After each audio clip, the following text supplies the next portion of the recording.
যে কোনো একটা সম্পর্ককে স্থায়ী করার জন্য প্রয়োজন বিশ্বাস, আর তারপরে স্যাক্রিফাইস, আর হলো রাগ কন্ট্রোল। এই তিনটা জিনিস যদি আপনি মেনটেন করতে পারেন তাহলে দেখবেন সম্পর্ক কতটা গভীর থাকে এবং সুসম্পর্ক থাকে। আসসালামু আলাইকুম, আমি সীমাস লাইফস্টাইল থেকে সীমা বলছি। আজকে রান্নাবান্না দিয়ে আমার ব্লগটা শুরু করলাম। আশা করছি আমার সব প্রিয় ভাই ও বোনেরা শেষ পর্যন্ত আমার সাথেই থাকবেন। তবে অতিরিক্ত স্যাক্রিফাইস ভবিষ্যতে এটা কাল হয়ে দাঁড়ায়। রাগ কন্ট্রোলের মতো বিকল্প কোনো কিছুই নাই। আপনি দেখবেন যখন রাগের মাথায় আপনি অনেক কিছু বলবেন, যখন রাগ শেষ হয়ে যায় তখন এটা খুবই খারাপ লাগে, মনে হয় যে না, এটা না করলেও পারতাম। সেজন্য সব কিছুর মধ্যেই রাগটা কন্ট্রোল করা আমাদের সবার খুবই জরুরি, কারণ অতিরিক্ত রাগের কারণে আমাদের সম্পর্কগুলো নষ্ট হয়ে যায়। কিছু কিছু সম্পর্ক আছে প্রয়োজন ফুরালেই শেষ হয়ে যায়, কিন্তু কিছু কিছু সম্পর্ক কখনই প্রয়োজন ফুরায় না। আর সেই সম্পর্কগুলো টিকে রাখার জন্য রাগকে আমাদের অবশ্যই কন্ট্রোল করতে হবে, আর বিশ্বাসটা অবশ্যই রাখতে হবে। যেমন স্বামী স্ত্রীর সম্পর্ক প্রয়োজন কখনই ফুরায় না, মা বাবার সাথে সম্পর্কের প্রয়োজন কখনই ফুরায় না। এই সম্পর্কগুলো বাঁচিয়ে রাখার জন্য প্রয়োজন বিশ্বাস, রাগ কন্ট্রোল, আর হলো স্যাক্রিফাইস। এই যে চলে আসলাম, অনেক কথা বলে পারলাম, জানি না আমার কথাগুলো সঠিক কিনা। আমার কাছে যেটা মনে হলো সেটাই বললাম। যদি ভুল ত্রুটি হয়ে থাকে অবশ্যই আমাকে সবাই ক্ষমার দৃষ্টিতে দেখবেন। এই যে সকাল থেকেই শুরু করলাম রান্নাবান্না। ডাল রান্না করলাম, আর এখানে আলু ভর্তা বানাচ্ছি। ডাল আর আলু ভর্তা দিয়ে সকালে নাস্তাটা সেরে নেব, কারণ আমি সকালে ভাত পছন্দ করি, আমি রুটি খেতে পারি না। আর বিশেষ করে এখন গরম, এই গরমের মধ্যে রুটি তো একেবারেই না। ভর্তাটা বানিয়ে নিলাম, সকালে নাস্তাটা সেরে নিয়েছি, এটা আপনাদের সাথে আর শেয়ার করলাম না। চলে আসলাম দুপুরের রান্নাবান্নায়। আর দুপুরে আমি রান্না করব মুরগির মাংস। আমার মুরগির মাংস অতটা পছন্দ না, বিশেষ করে কোনো মাংসই আমার অত ভালো লাগে না। আমার মেয়ের জন্য বিশেষ করে রান্নাটা, কারণ ও আবার 2-1 দিন পর পর মাংসটা খুব পছন্দ করে খেতে চাইছে, সেজন্য ভাবলাম একটু ওর জন্য মুরগির মাংস রান্না করে নিই। আমি কড়াইয়ের মধ্যে পরিমাণ মতো তেল, পেঁয়াজ কুচি, তারপর তেজপাতা, এলাচ থেতলিয়ে দিয়েছি, আর 2টি দারচিনি দিয়েছি।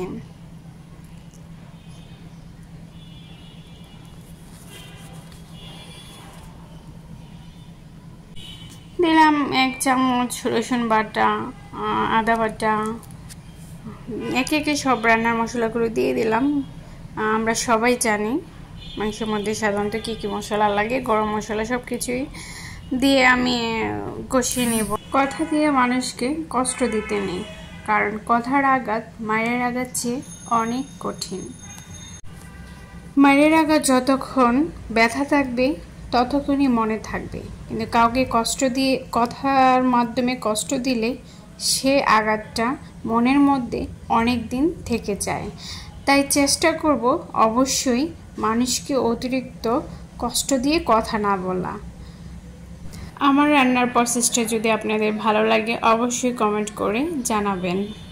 বেশি কথা বলবো না, দেখে নিন পুরো ভিডিওটি।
কমপ্লিট হয়ে গেছে।